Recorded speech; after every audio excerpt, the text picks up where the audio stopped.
Olá, meus otakus leitores, tudo bem com vocês?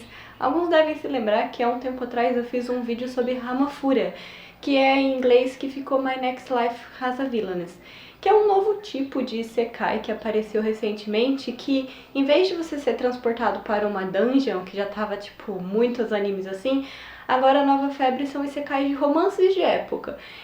Então eu tô alegremente aqui nesse mundo, pá, fui reencarnada, fui parar em um romance de época e vim até a caráter aqui para fazer desse vídeo. Pois bem, quando eu assisti Hamafura, My Next Life has a Villainess, que tem na Crunchyroll, eu fiquei muito animada, porque eu gosto de otome games, eu gosto da temática de época, e eu fiquei, nossa, gostei. Só que quando eu fui procurar outros mangás e manhwas do gênero, eu acabei gostando muito mais de outras obras. Principalmente porque My Next Life has a Villains, a Katarina, ela é muito boba. Ela é muito aquela protagonista japonesa, assim, de anime, que a única coisa que ela sabe fazer de bom é ser gentil. O resto, todos os outros personagens que fazem. Ela não é forte, ela não é badass inteligente. Ela é bobinha e gentil com todo mundo e ela salva todo mundo com o poder do amor. Então, eu separei 5 obras que eu estou gostando bastante do gênero. Se eu fosse falar de todos que eu tô lendo, seria um vídeo muito longo, esse já vai ficar um pouco. Então eu separei os 5 que eu mais estou gostando. Talvez depois eu faça uma parte 2. Eu não entendo muito bem, tá caindo, deixa eu tirar isso aqui. Eu não entendo muito bem porque precisa ser isekai, pra falar a verdade. Porque muitas obras funcionariam muito bem sem ser isekai, sem ter que ser uma pessoa que reencarnou. Eu acredito que o autor, a autora, o editor talvez pense assim, putz, a gente precisa... Hoje em dia já não funciona tanto a protagonista bela de Crepúsculo. Hoje em dia as meninas estão entendendo o seu lugar na sociedade, então elas estão mais pra frente. E eles devem pensar, putz, eu quero uma protagonista que seja mais descarada com o bonitinho, com o protagonista homem. Naquela época não teria. Talvez esse tipo de pensamento leve as pessoas a optarem por fazer isekai. Só que é aquele negócio, mesmo antigamente já tinha mulheres à frente do seu tempo. Mary Shelley, a autora de Frankenstein, é um exemplo. Jane Austen, com todos os livros que ela tinha e as discussões das personagens femininas dela com os personagens masculinos. Então assim, mas tudo bem, a gente perdoa e agora eu vou para as indicações. Gente, o vídeo vai ficar um pouco mais escuro a partir de agora, porque o light ring acabou de queimar. Tanto que eu acho que eu tô... já faz umas 2 horas desde que eu comecei a gravar esse vídeo, eu parei pra tentar consertar ele, mas não vai dar pra consertar neste exato momento. Então eu vou terminar de gravar o vídeo antes que escureça de vez, e me perdoem porque ficou um pouco mais escuro. E agora realmente vamos para 5 indicações.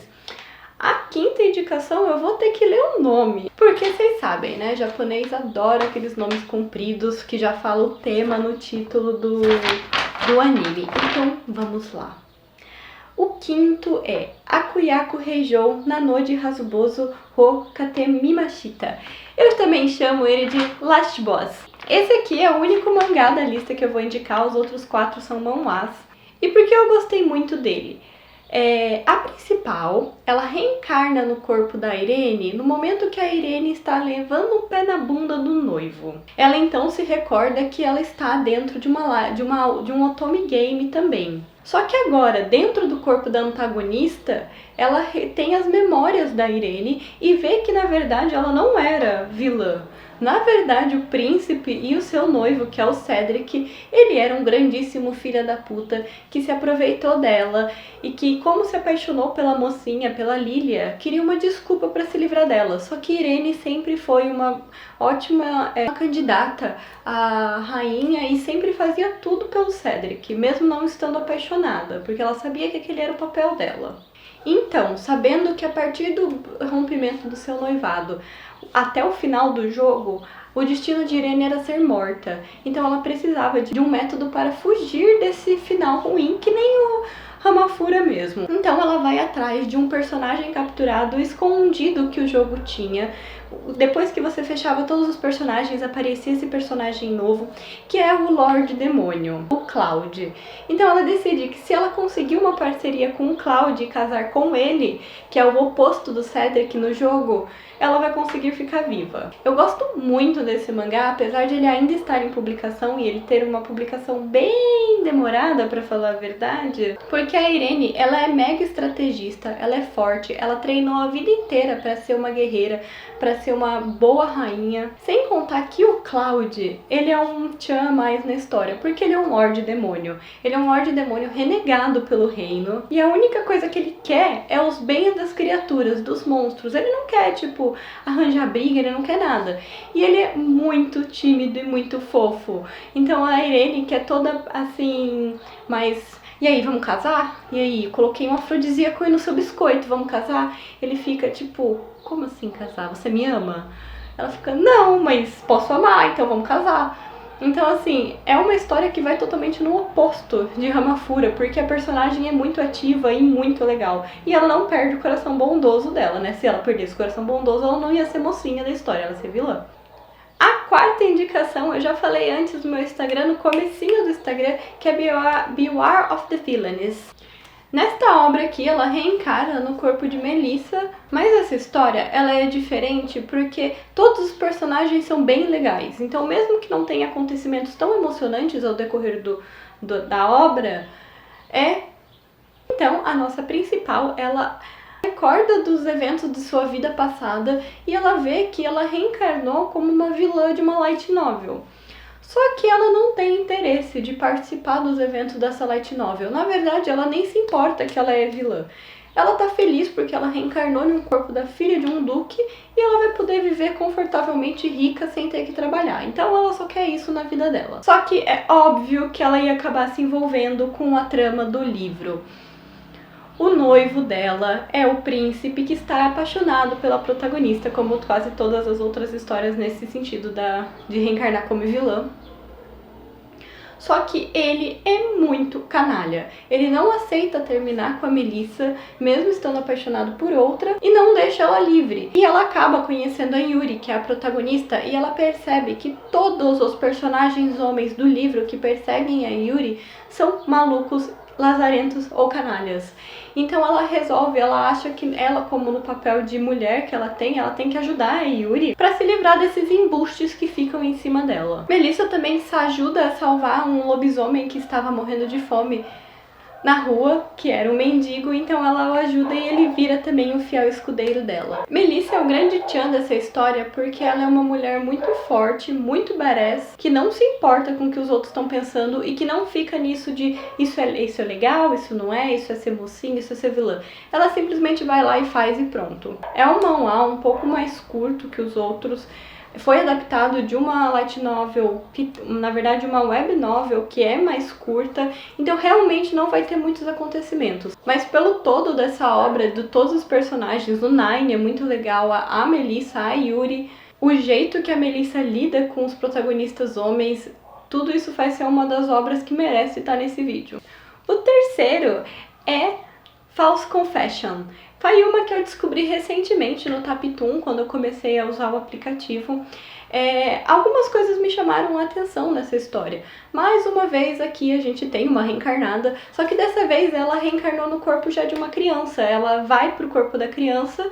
Desta vez, o que é interessante é que em A False Confession ela não reencarna em um livro, em um jogo ou em qualquer coisa assim. É só num passado ali, em um outro mundo que é um mundo pseudo-medieval com magia. Só que ela é uma órfã que mora na rua. Ela não reencarna como ninguém importante. Então, para sobreviver, ela se vê como única opção ir trabalhando em um templo. Principalmente porque ela descobre que ela tem um forte poder espiritual dentro dela. Nesse templo, a Hanesha, que é o nome que ela escolhe para ela só quer viver uma vida confortável. Ela não quer nada demais. Ela só quer viver na paz. Como na vida anterior dela, ela morreu por causa de um acidente saindo tarde do trabalho, ou seja, ela se matava de trabalhar e ainda morreu em um acidente, agora só quer sentar a bunda, fazer as curas dela ali no templo e não fazer mais nada. Só que O dono do templo oferece para que ela vá para uma guerra em troca de 300 moedas de ouro. E ela, que é uma pessoa que se importa muito com dinheiro, fala: mano, com 300 moedas de ouro vai me dar muito bom, eu vou conseguir viver confortavelmente por muitos anos.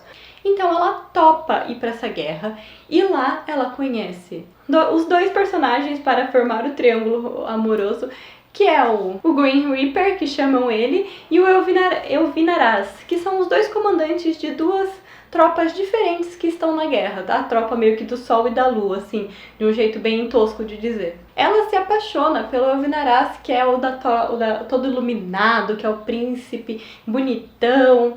Só que ao ficar bêbada e ir atrás dele para se declarar, ela meio que se perde e ela tava muito bêbada. Daí ela se declara por uma sombra, que ela viu ali um vulto e falou: nós dois saímos, então deve ser ele, vamos falar que eu amo ele aí.